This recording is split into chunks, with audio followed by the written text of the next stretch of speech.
Eu quero falar hoje sobre uma festa, mas não é o Natal. Eu quero falar sobre uma das principais festas judaicas, e nós comemoramos ela. Esse calendário judaico, ele faz parte da nossa vida, as suas comemorações. Então eu quero ler hoje com vocês, em João capítulo 12, versículo 20 a 22. Por gentileza, estamos aí na finaleira do ano, mas cremos, como a pastora declarou aqui, muitas coisas estão para acontecer este ano. Amém, irmãos? Você tem expectativa para isso? Diga para o vizinho ou para a pessoa que está ao seu lado, diga assim: Deus tem coisas grandes para realizar ainda este ano. Diga para ele, profetiza algo. Muitas pessoas acreditam que não tem mais melhora, mas nós estamos aqui declarando que grandes coisas o Senhor ainda vai fazer neste ano. Quem acredita? João capítulo 12, nós vamos ler o versículo 20 ao 22. Vamos acompanhar aqui. Ora, entre os que subiram para adorar durante a festa, diga comigo, adorar durante a festa, havia alguns gregos. Estes, pois, se dirigiram a Filipe, que era de Betsaida, da Galileia, e lhe rogaram: Senhor, queremos ver Jesus. Vamos ficar no 21, volta um pouquinho. A última parte, a parte B, diz assim, diga comigo, e lhe rogaram, Senhor, queremos ver Jesus. Mais uma vez, Senhor, queremos ver Jesus. Como eu disse, eu quero falar sobre a festa da Páscoa, ou melhor, alguns acontecimentos que aconteceram na festa da Páscoa. Como é sabido de todos, o povo judeu, ele traz algumas características peculiares, muitos rituais. E essa festa, assim como outras, por exemplo, a festa de Pentecoste, que é a das primícias, a festa dos tabernáculos, a festa da Páscoa, entre outras, são comemoradas durante o ano. E aí o judeu, ele sobe a Jerusalém. Estamos num período bíblico onde todas as pessoas se aglomeravam dentro dessa festa em Jerusalém. Diga comigo, subiam a Jerusalém para adorar no dia da festa. E a festa se estendia alguns dias. Agora, interessante, que até aí está tudo certo, mas algo está errado ou estranho. É que entre os judeus havia alguns gregos. Diga comigo, alguns gregos. Irmãos, o que os gregos foram fazer numa festa judaica? O que os gregos foram convidados? O que eles foram fazer numa festa onde era restrita, teoricamente, judaica? Havia o pátio, viu? O pátio dos gentios, dentro do templo, no pátio do templo, havia um local, uma espécie de mureta chamada Soré, e nessa mureta,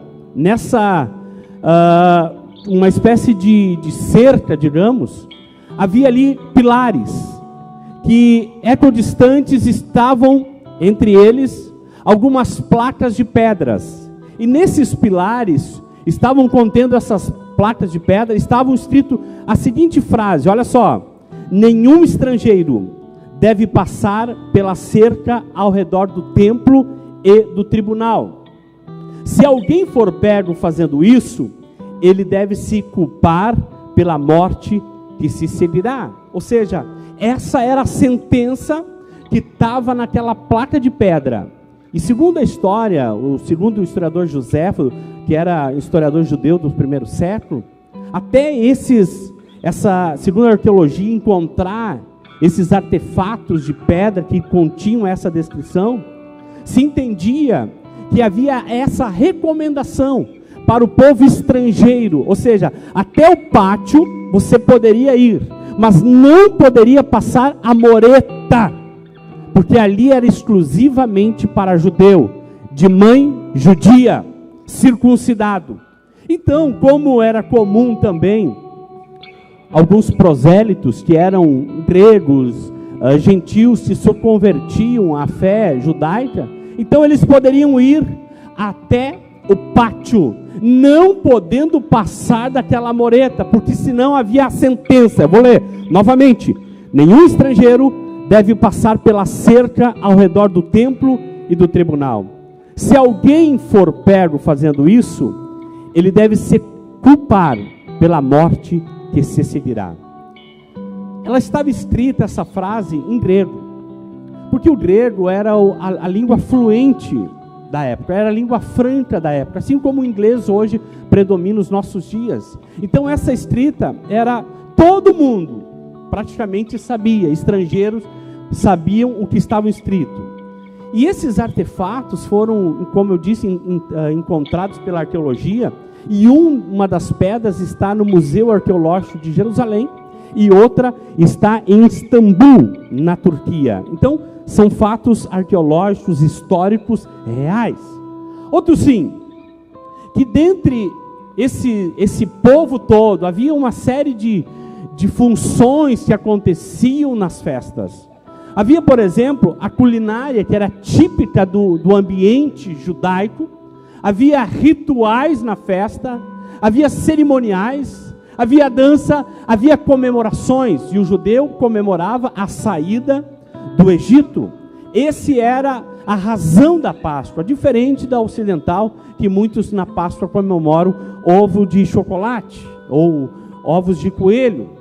Então o princípio da Páscoa era a lembrança que Deus havia lhes tirado de um tempo de escravidão no Egito e levado para uma terra que ele havia de lhe dar, que emanava leite e mel. Pois bem, entendendo isso, irmãos, esses gregos, eles saíram da Grécia com um propósito. Diga comigo, um propósito, uma missão, um pedido. Eles saíram da Grécia, que distava a mais de 1.800 quilômetros, 1.846 quilômetros de distância. Se fosse hoje, irmãos, nós poderíamos ir de Atenas, capital da Grécia, até Jerusalém, Israel, com 1h50 de avião. Só que nós estamos num período que não havia avião, que não havia carro a motor. Então eles levaram aproximadamente 276 horas caminhando. Quem sabe pegaram alguma jangada e atravessaram parte do Mediterrâneo. Falando em jangada, de repente passaram no Ceará, né? E pegaram alguma. Então nessa travessia, ou nesse propósito, foram dias para chegar até a festa. Eles não eram bem-vindos pelos judeus ortodoxos, pelos tradicionais, mas eles entendiam que eles deveriam ir. A Grécia, irmãos, nesse tempo, nós vamos, até antes, nós vamos ver que a Grécia tem um papel relevante na história. Os grandes filósofos são descendentes da Grécia. Nós vamos ver Aristóteles, Platão, Sócrates, Tales de Mileto, e entre outros tantos, que são oriundos da Grécia. Então, a Grécia, nesse momento, ela vivia realmente uma cultura diferente. E nesse período, o Império Romano era que predominava na época. Havia a cultura greco-romana, ou seja, o império era romano, mas a cultura era da Grécia, era dos gregos. Só que nesse teor havia muitos deuses, de fato, muitos deuses na mitologia grega, entre uma série de nomes. Zeus, por exemplo, Hera, Hefesto, Ares, Hermes, Atena, Poseidon, e assim sucessivamente, muitos deuses que eram responsáveis pelo culto grego. Então eram politeístas que adoravam muitos deuses. Porém, havia um vazio que somente um Deus verdadeiro poderia preencher. Diga comigo, Há um vazio dentro do homem que somente Deus pode preencher. Nada, queridos, pode preencher o vazio que há dentro do ser humano. O homem mais rico do mundo, se não tiver Cristo, é um homem vazio. Existe esse vazio dentro de nós, que somente pode ser preenchido por Deus. Não é o dinheiro, não são as festas, não são os prazeres, nada pode preencher esse vazio dentro de cada um de nós. Pergunta para o teu irmão: esse espaço já foi preenchido?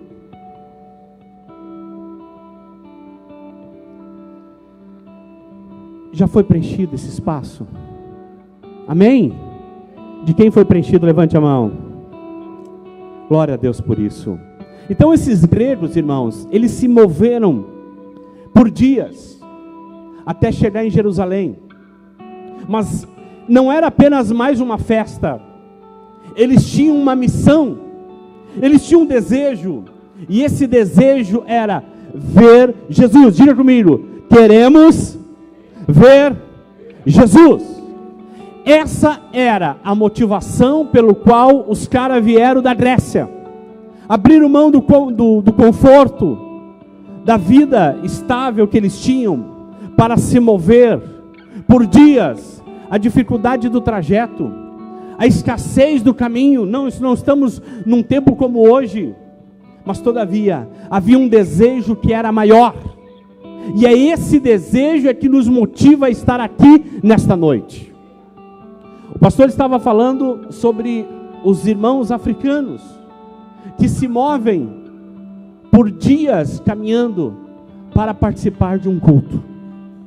São quilômetros, centenas de quilômetros de a pé, aquelas caravanas, um atrás do outro. Sabe por quê? Porque os caras não têm nada a perder. Os caras só querem fazer parte. Eles acreditam que cada culto é uma oportunidade de mudança. Cada culto pode ser o último culto. Cada culto, uma oportunidade de melhorar. Qual é a expectativa que você tem nesse culto? Apenas mais um?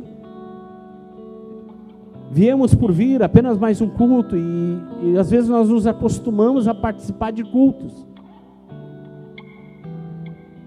Mas qual é a motivação do culto? Há pessoas que vêm de longe. Felizmente, há pessoas que vêm de vários lugares da nossa região, desse grande município, Vale do Paranhana. Muitas pessoas vêm de muitos lugares, e até de fora. Mas qual é o verdadeiro sentido de estarmos aqui? Qual é a proposta que temos? Qual é a missão? Qual é o pedido? Se pudéssemos fazer um pedido, qual seria o teu pedido nesta noite? E eu quero te dizer uma coisa: você pode fazer. Você pode fazer. Por vezes, por anos, viemos de uma linha que nós só queria servir. E esse entendimento que Deus é um Pai, mudou todo o sentido da nossa vida. Entender que como filhos, nós temos o direito. Isso choca a religião em falar que você tem direito, porque na religião você não tem direito. Mas eu quero te dizer que nós temos um direito de, como filhos, pedir. E Jesus mesmo disse: pedi e dar-se-vos-á, buscai e achareis. Então nesta noite há uma expectativa em estar aqui, em fazer o pedido, quem sabe o pedido do ano, que ainda não terminou. Amém? Diga para o teu irmão: ainda não terminou o ano. Muitas bênçãos estão chegando. Amém? Então veja bem, passaram-se os dias, e esses gregos conseguiram chegar a Jerusalém. Geograficamente eles precisavam subir para Jerusalém, aonde estava acontecendo a festa, a grande festa da Páscoa. E eles sabiam que Jesus estava lá, e por sinal seria a última que Jesus iria participar. Como judeu, Jesus participou de todas ou quase todas, porque era um ritual, era costume. E aí, eles subindo lá, chegando na festa, no pátio do templo, eles sabiam que eles não poderiam passar daquela moreta chamada Soré. Mas ali eles começaram a identificar e a procurar. Eles queriam ver Jesus, eles não conheciam Jesus. A fama de Jesus chegou até a Grécia. E de repente eles se dirigiram a Filipe. Diga comigo, Filipe. Por que eles procuraram a Filipe? Porque era um dos apóstolos? Ok, mas como é que eles sabiam? Se eles não conheciam Jesus, quanto menos os apóstolos. Agora, existem 3 fontes de ideia referente a isso. Por que eles procuraram Filipe? Primeiro, o nome Filipe é de origem grega, e quer dizer amigo de cavalos, domador de cavalos, apaixonado por cavalos. Então, poderia ser uma razão pela qual eles procuraram alguém que familiarmente tinha essa origem no seu nome. Outro, sim, é que eles poderiam ter algum conhecimento, porque o escritor João, ao escrever o Evangelho, por meados de 60 depois de Cristo, a 100, ele faz questão de fazer essa menção. Filipe, que era de Betsaida da Galileia.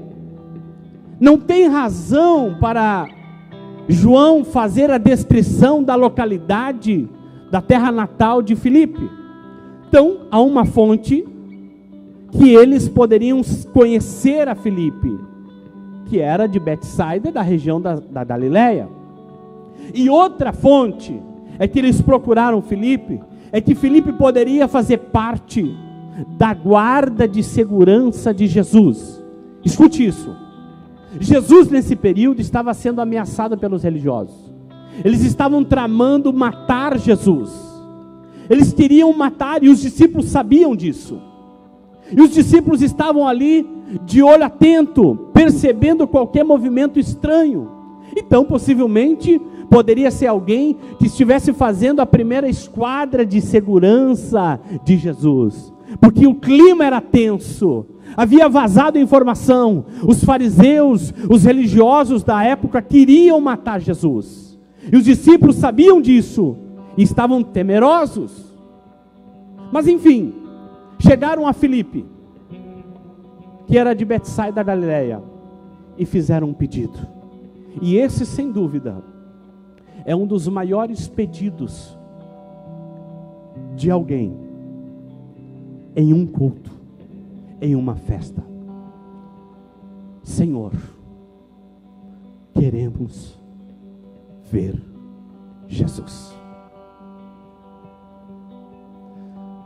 Eles estavam no lugar certo. A festa estava acontecendo, mas a festa não era suficiente. Eles queriam ter um encontro com Jesus. Queridos, o nosso culto nunca será completo se nós sairmos daqui sem ter um encontro com Jesus. O nosso culto nunca será pleno se nós não chegarmos a esse encontro real com Jesus. Mas pastor, como eles poderiam ver? Eu não consigo ver. Mas você pode sentir. Você pode ter uma relação com Jesus que pode mudar a história da tua casa. Você pode ter uma relação com Jesus que pode mudar a história do teu bairro, da tua cidade, desta nação. O que nós precisamos hoje não é apenas mais uma igreja, mas nós precisamos hoje é pessoas que tenham um encontro real com Jesus. O que nós precisamos hoje não é mais um pastor, porque nós temos milhares. O que nós precisamos é um pastor que tenha tido um encontro com Jesus. O que nós precisamos hoje, entenda isso, irmão, não é mais um, mas é alguém que tenha um encontro real com Jesus. É isso que vai fazer a diferença. nesta cidade. O que nós precisamos hoje é um jovem disposto a ter um encontro real com Jesus. Acabou. Acabou. E eles chegaram a Filipe, que aí foi falar com André, e foram até Jesus, e disseram esse pedido. Que pedido inusitado esse. Que pedido fantástico esse. Queremos ver Jesus. Como seria a nossa vida, irmãos, se ao longo desses anos nós tivéssemos tido um encontro lá atrás com Jesus? Quantas coisas poderiam ser evitadas? Quantas coisas poderiam ser mudadas na nossa vida? Se há 20, 30, 40, 50 anos atrás tivéssemos tido um encontro com Jesus, quanta coisa teríamos evitado, quanto mal deixaríamos de fazer, quanto bem teríamos feito, se os nossos pais tivessem tido um encontro com Jesus, se nós tivéssemos uma oportunidade de ter nascido num lar que teve um encontro com Jesus, quantas coisas teriam mudado na história da nossa nação. O que nós precisamos hoje, irmãos, é realmente entender o que estamos fazendo aqui. O mais importante não são as luzes desse templo, embora tão lindas. O mais importante aqui não é o som, embora tão bom. É bom, mas não é o mais importante. É a infraestrutura que tem chamado a atenção de muitas pessoas na nação. A organização é tão bom, mas o mais importante é realmente se você saiu daqui tendo um encontro com Jesus. Eu trabalho aqui na Manancial e faço esse trabalho também de relações diplomáticas, comerciais. E algumas pessoas que vêm aqui, que eu faço essa volta por todos os setores da Manancial. E as pessoas ficam impressionadas. E aí quando estamos finalizando, eu olho para ela, o mais importante de tudo é que realmente há uma unção, o Espírito Santo.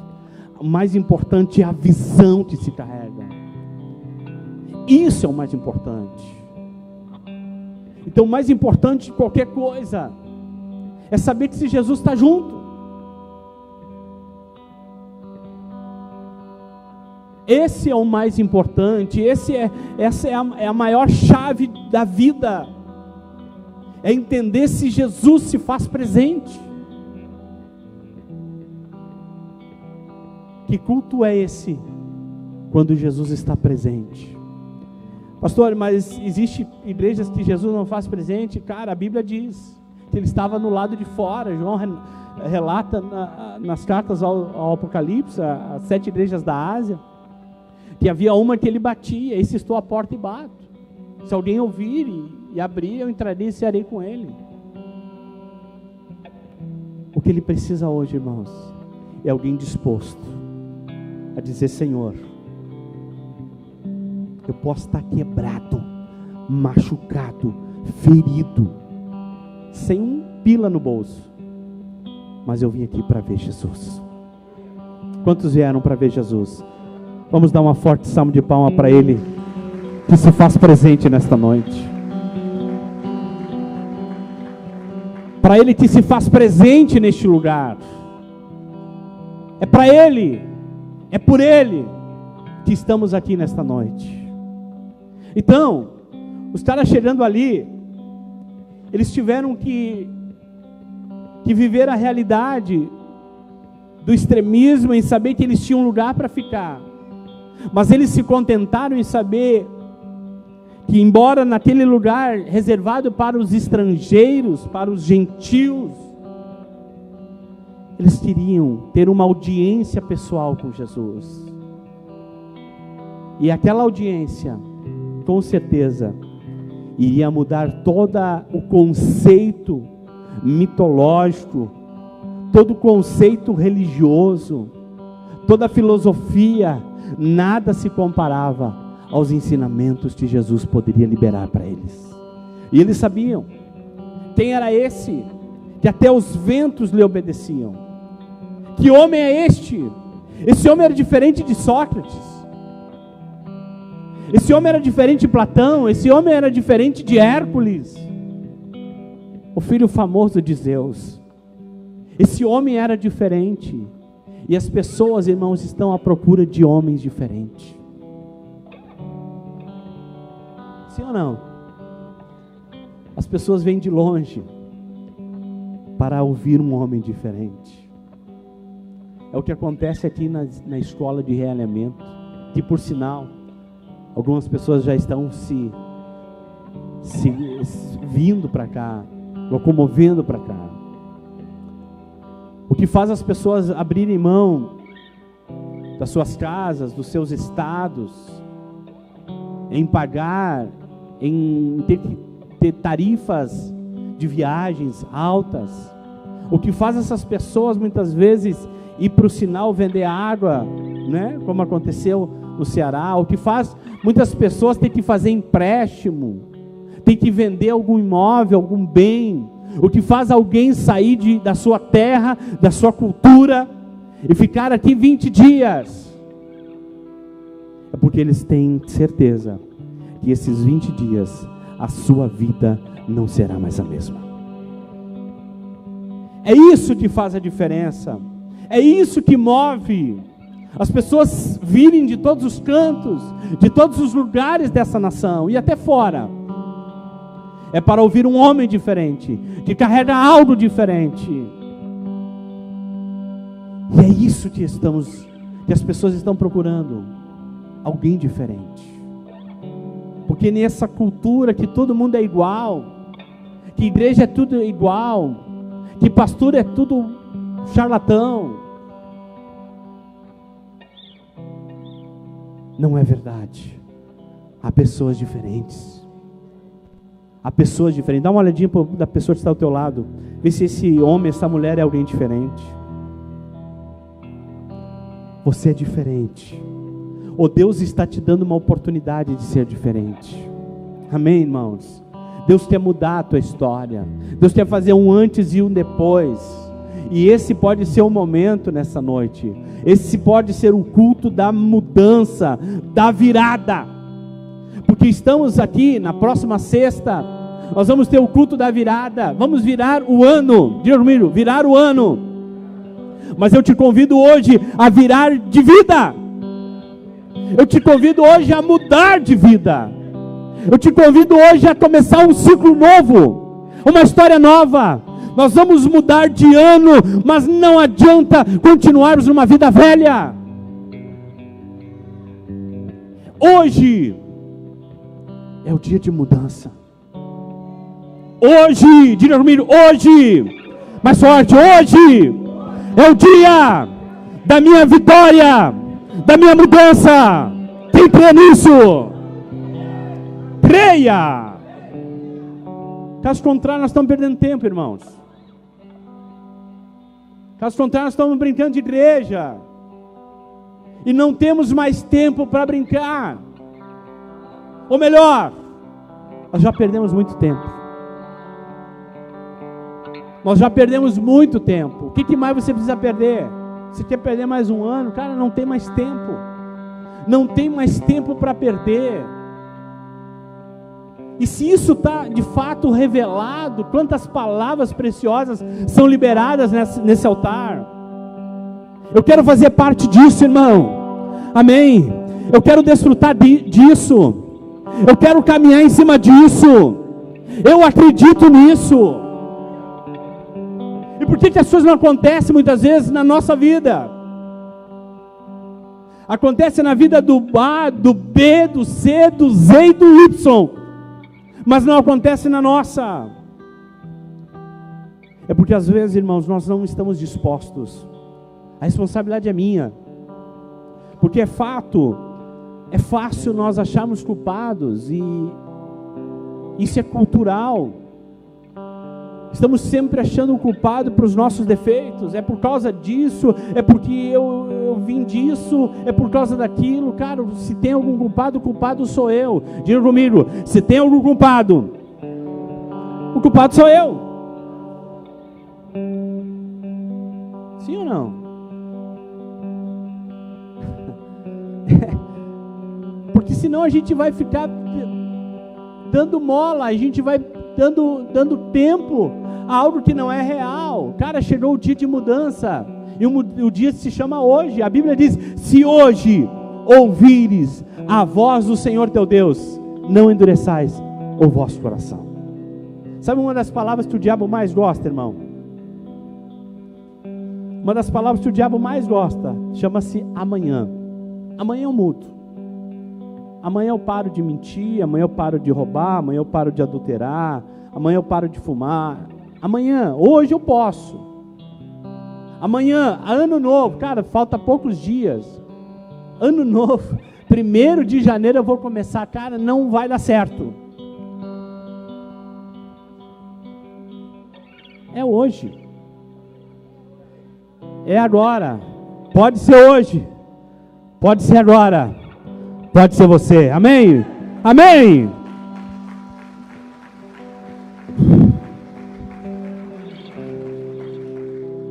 Diga para o teu irmão, pode ser hoje, pode ser agora, e pode ser que... Cara, não dá tempo para saber se pode. É eu, com certeza é eu, amém? Tem alguém aqui que não tem mais tempo para perder? Tem poucos? Que bom, cara, porque não tem mais tempo. Chegou a hora. Homens impactados por Jesus. É isso que realmente muda a história. É isso que realmente transforma a vida de pessoas. São homens impactados por Jesus. Em todos os tempos, homens tiveram um encontro com Jesus. Porque realmente desejaram ver Jesus. Desejaram estar com Jesus. Em meio às turbulências, aos vendavais da vida. Por exemplo, quando os discípulos estavam no mar da Galileia, né, naquele lago de Genezaré, aquele grande lago, e aí culturalmente eles viam como mar de água doce, claro. Quando eles estavam dentro daquele pequeno barco, daquela jangada, de repente Jesus ficou para trás, ficou orando, e eles olham de longe, viram alguém que parecia um fantasma. Diga comigo, uma pessoa com medo vê o que não é para ver, o que não existe.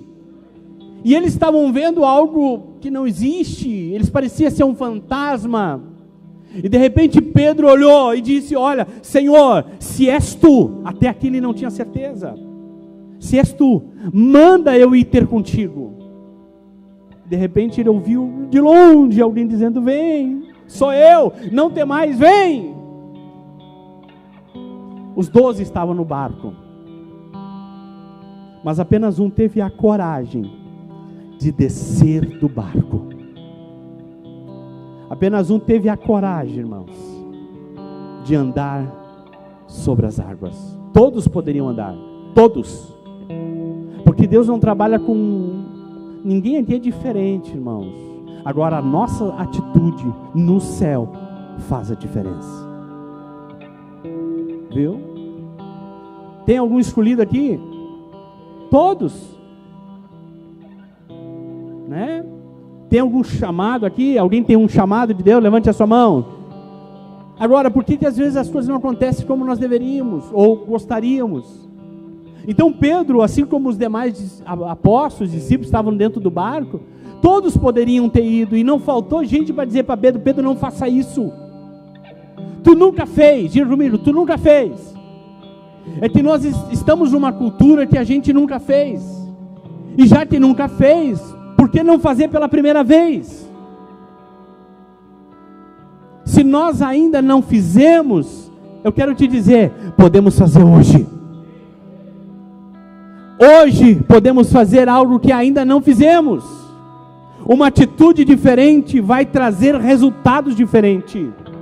As ferramentas que nos trouxeram até aqui não são as mesmas que vão nos trazer ou que vão nos levar daqui para frente. E Pedro teve uma experiência surreal de andar sobre as águas, enquanto ele esteve focado em Jesus, enquanto ele estava focado em ver Jesus, enquanto ele estava vendo Jesus, enquanto ele queria ver Jesus, ele estava andando no sobrenatural. Agora, no momento que ele tirou o foco de Jesus, e aí isso é muito fácil, irmãos. Às vezes é fácil, mas Pedro é um medroso. Pedro vacilou. Pois é, mas Pedro fez algo que até então ninguém tinha feito. Mas a parte humana de Pedro fez com que ele olhasse, perdesse o alvo. E eu quero te dizer, quantos de nós já perdemos o alvo durante essa caminhada? Quantos de nós já perdemos o foco durante o trajeto? Por isso que de tempo em tempo é necessário nós parar e fazer uma retrospectiva. Se estamos no caminho certo. Aí, de repente os discípulos poderiam ter falado: eu te avisei, Pedro, não vai. Gente, não vai faltar pessoas que vão avisar depois se já aconteceu. Agora vai ter poucas pessoas que vai dizer para você: vai, porque Deus é contigo. Quem nós somos, ou quem nós temos ouvido, as pessoas que vão dizer para nós: nunca sair do barco, porque no barco é lugar de segurança. E nós teremos segurança, é bom ter segurança. Quem não quer ter segurança? Agora, quando há uma chamada, há uma voz, há um propósito, você está disposto a abrir mão de qualquer segurança. E realmente o que te sustenta é o chamado, realmente o que te sustenta é aquela voz, realmente é a tua chamada que vai fazer a diferença na tua vida e na vida dos teus irmãos. Amém, meus irmãos? Para finalizar, alguns homens tiveram um encontro com Cristo e realmente as suas vidas mudaram. Por exemplo, alguém já ouviu falar do pastor John Harper? Esse homem era da Escócia, nasceu no ano de 1872, e ele estava dentro do RMS Titanic quando afundou. Estava indo para os Estados Unidos pregar juntamente com a sua esposa e com a sua filha de 6 anos. E esse homem era apaixonado por Jesus. Era um dos passageiros.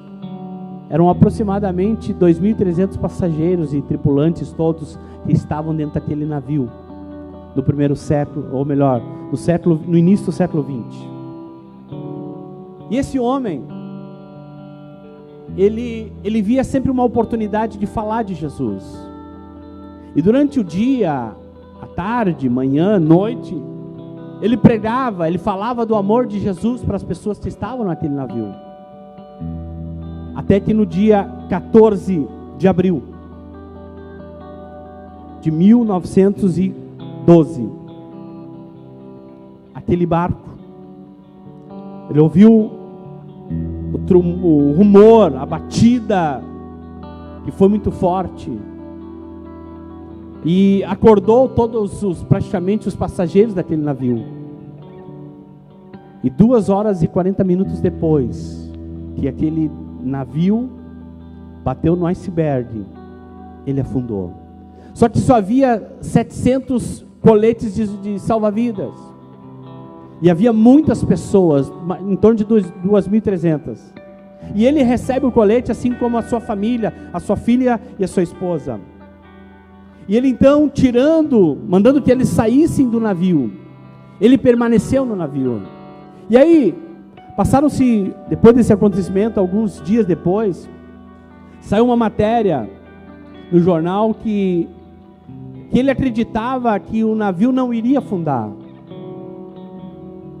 Mas John Harper, ele, na verdade, a sua segurança não estava no navio, porque ele sabia que o navio iria afundar, tanto que ele mandou a sua filha e a sua mulher sair do navio. John Harper, na verdade, ficou no navio, lendo a Bíblia. Ele estava com o seu colete e começou a pregar, falar de Jesus para as pessoas que estavam aterrorizadas. E uma das pessoas que ele falou de Jesus, essa pessoa não quis saber. Ele pegou e tirou o seu colete e deu para essa pessoa, porque ele falou: você precisa mais do que eu.